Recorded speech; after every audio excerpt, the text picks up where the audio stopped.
Hey Summit, I'm Jeremiah Putman. I know most of you. I've been at Summit since the opening Sunday pretty much. Seen a lot of good things happen through Summit as well as with our family because of Summit. Uh,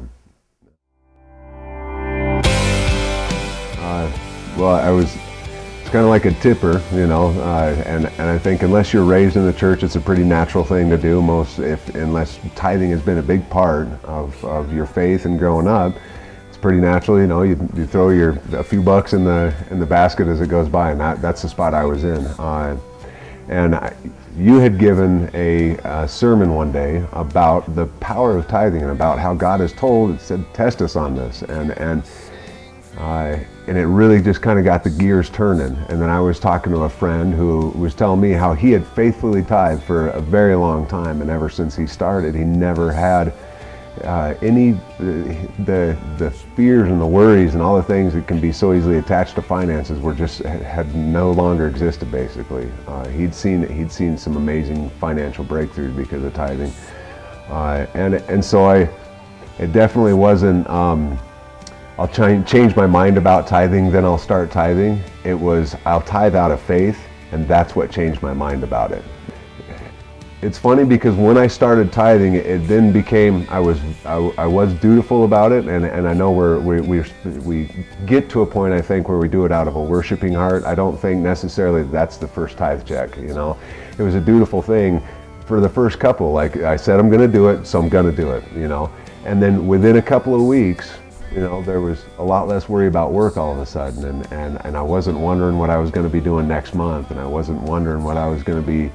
How I was going to be paying this bill, and then all of a sudden there was a little bit more grocery money, and then 2 months into it, 3 months into tithing, I was going, man, things have the seas have calmed a little bit, and it wasn't anything like major breakthrough, like I got a ton of unexpected money. I just felt a peace come over my finances, and it was a peace I think that came from having faith, just being faithful in God and God rewarding that faith, because that's really what it was. Okay, I don't know what to do. God says He does. I'm gonna trust Him, and just a peace started to creep into it. And then over the past year, I've been very faithful in my tithing. And if I get a big check, I tithe the first fruits of it. And I've always seen a continuous increase. And I've seen more work this year than I've ever seen before, and I've seen an ability to wrap around my finances in a more responsible way than I ever have before. And we were talking earlier, I think a lot of that comes from you start knowing where that other 90% is going. You start paying attention to it for more than one reason. So all kinds of little victories, peace being the big one, and then obviously there's been some bigger, you can count it in your bank account type of victories too, like wow, totally unexpected serendipities, I guess. That's something I always felt was in my finances, is the locust. I always felt like no matter how close I was to getting ahead, it was always right then, like, oh, that had to happen right now, didn't it? I was so close. And that really has been my story up until I started tithing.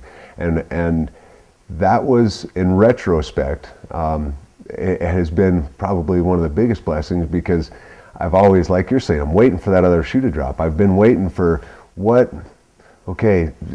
any minute the car is going to break down, or all four tires are going to go flat, or we're going to get kicked out of our house, something. Any minute now, I'm just waiting for it. And it hasn't been there. We've had a very solid everything. I mean, blessings like you can't believe. The car's not breaking down.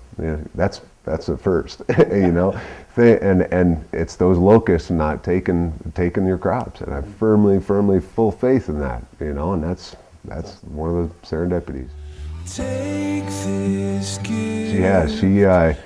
Her and I are in communication about our finances. She always knows, what's going on, and I mean, she sees the increase in the grocery budget. She sees the easier Christmas not being such a burden. She notices that, and she knows, because oftentimes she writes it, or she grabs my checkbook that I left at the house on Sunday.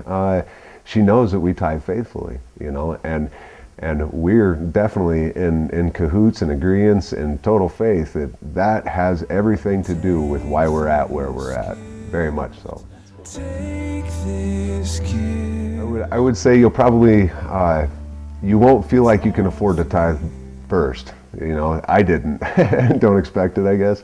And keep in mind the story that Jesus told about the woman who gave everything she had, and that faith right there would be blessed eternally. I would say to test God in that, because it's the thing that He says to test Him on. And don't wait till you feel like you can afford to tithe, because it probably might not happen in that order. I tithed long before and have tithed many times since, not necessarily feeling like I could afford it, but knowing that that wasn't the point and that it didn't really matter. You know, God will do more with that 90% than we can do with 100%, and I've found that out personally several times.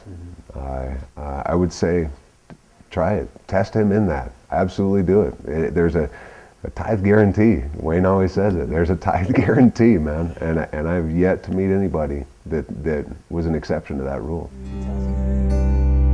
No, never. I never would. I will forever be faithful to God in tithing, for sure. Yeah. That's one of the big reasons I make money. It's all for you.